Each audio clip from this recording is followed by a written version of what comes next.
12, and then it's Colin. Do you remember last week we were talking about bridge and whether bridge is a sport or not? And the defence of bridge came from people who described it as a mind sport. A game that helps flex the brain. Well, kind of inspired by this, we thought we'd take a look at some hobbies, games and activities that are a challenge for the mind. Coming up, we'll be talking about juggling and chess and, of course, bridge. But I want to know how you keep your mind active. How do you exercise your brain? How do you exercise your brain, and how has that helped you? Tell me your story. 01743 248 321 or email jim.hawkins@bbc.co.uk. There aren't many people around that would argue that keeping your mind active isn't important, especially as you get older. But what or who's out there to help? You could try it. The u3a, University of the Third Age. Vivienne Barker is chairman of the u3a in Shrewsbury and is with us. Vivienne, thanks for coming in. Nice to see you again. It's a pleasure, Jim. For people who are unfamiliar with it, what is the University of the Third Age? Wow, well, it's exactly that. It's a self-help organisation. Would you believe it? It was started in France back in 1973 in Toulouse, moved over to the UK. We seized upon it as being such a good idea. But, of course, the French being the French, they were all for certificates and aligning themselves with the universities, etc. We want none of that. It's self-help. It's about learning for pleasure, basically, is the idea. And when you think about it, there's such a wealth of learning already there. We're all people who've basically retired or semi-retired, but we've got accountants, lawyers, teachers, you name it, all in there with skills themselves that they simply share with other people. And they're all done on a very practical basis. Somebody has an idea. At the moment, somebody wants to start a table tennis group. You ask about it. You get somebody to say they'll lead it. Even if they know nothing about it, they will lead it because you just help one another. And that's how it starts. So it's very cooperative. You learn from one another rather than pulling in outside experts. And nobody's paid for anything, so it's totally voluntary. You might be rather surprised to find that now, in 2015, we have 700 members here in Shrewsbury. Wow, really? And we have 71 active groups of learning.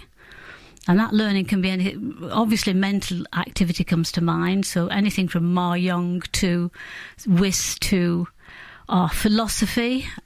We've just had a new group started, the philosophy of social change. Don't ask me what it is. But if you want to find out, you can go along. Absolutely. We have theatre meetings once a month with speakers in. And we've just started a new sort of social occasion once a month at the Beaconsfield Club opposite the bus station there. Really just a coffee morning. But we're now going to introduce a sort of tables around the room where you can go and sit and learn how to do a cryptic crossword. Oh, right. How to do a killer Sudoku. How to play whist. Just, if you want to do. If you don't, you just sit and gossip with the rest of us. But what drew you to it? What brought you to u3a? Well, me personally, it was actually an old school friend. Yes, we do remember our school friends. And she lives in North London and was going on about this u3a. And I said, are these letters? Is it a word? What is it? Tell me. And she told me all about it. And she was very into walking there. And it was from that I decided to look to see if there was a similar one in Shrewsbury. And indeed, a very active one in Shrewsbury here, excellent. And in a way, the results of all these activities, I mean, you just wouldn't believe what goes on. You can do, and physical activities too. We have walking is very, very popular. Could be handicrafts, as I say, table tennis, darts. What about golf croquet? Golf croquet? That sounds like croquet, but very vicious, doesn't it? Well, croquet's fairly vicious anyway. Yeah. Is it getting like golf croquet, but worse? Yeah, yeah. What have you learned from it? What have you got intrigued by or interested in or learned to do? I think the biggest thing is actually friendship, to be honest. Oh, right. What was one of our members just saying to me this morning, it helps with dementia, depression and loneliness. You don't join something like that to say, I'm going to combat future depression. That's not the way it works at all. But looking back, you think, wow, that's why I feel quite fulfilled and happy. We're the sort of people who probably volunteer as well and things like that. But the learning process is I mean, so popular is one group called Ukulele Playing. You know, it's just great to see at the Christmas party or this huge gang of people, all retirees, and all singing away and bashing on the ukuleles. It's just raises the spirits. It's just amazing. So if someone joins u3a, do they then is there then comes some obligation on them to join a group and start finding out about something? Surprisingly not. No, you can come along, simply join. £16 a year is our membership fee, and then that's it. For that, you've got a monthly meeting at the Theatre 7 with a speaker every month, and you've got the coffee time once a month at the Beaconsfield Club anyway, even if you never want to join a learning group. Mm-hmm. You might decide there's something you want to... We have groups learning Latin, foreign language groups.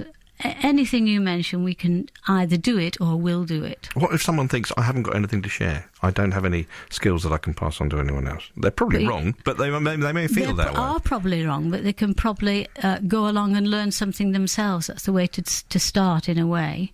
But certainly in the early days, you can imagine when it was a small, very keen group, if somebody said, we like conversational German, can anybody do German? No. But somebody would do it anyway, just simply buy a book, say, right, OK, we're going to learn together. Teach yourself German and work through it. Absolutely. That's the whole ethos of the organisation. It is driven by the members, clearly, and the members are going to get up and go people who want to do something to make a difference for other people and for themselves as well. Yeah. It does seem to I don't know whether it attracts, but I don't know if you've noticed, Jim, in Shrewsbury, if you start talking to people and ask where do you come from, a lot of people come from elsewhere. There are a lot of incomers, mainly due to this wonderful town that we have here. And so, if you're an incomer and you've just retired, you're predisposed to looking for activities, things to do, things to improve your mind anyway. So, we're a sitting target really here in Shrewsbury for the u3a. And you're the Shrewsbury group. There are other u3as around the county, aren't there? There are, yes. We have a representative to keep us going in the network with Shropshire. That's Harold. He does that. And then, of course, there are annual general meetings nationally. There are 50 new u3as started every year over the country, so it's extremely popular and very popping up at one growing. a week. If someone wants to find out more, then what's the best way of them doing that? Look online, Shrewsbury u3a. Look at the web page. You'll see how to contact people there. If not me, we have people looking after the groups, looking after new members anyway. It's very easy. Just look it up there. And what one learning group would you like to start, but you haven't got around to setting it up yet? Either you or maybe someone's come to you. Well, actually, I haven't got the skill, but I'd love to do something like furniture restoration, sort of, cleaning up old antiques and redoing them. I do secretly know a chap who could teach us as well, but I've got to persuade him. I'm sure you will, Vivienne. Good to see you again. Thank you very much for coming. Thank you, Jim. Vivienne Barker, Chair of Shrewsbury u3a, University of the Third Age. Search online for Shrewsbury u3a or search online for u3a, University of the Third Age, to find out more. Shropshire Song of the Month, this is Luke Wilde and the Japes, and this is 23 Minutes.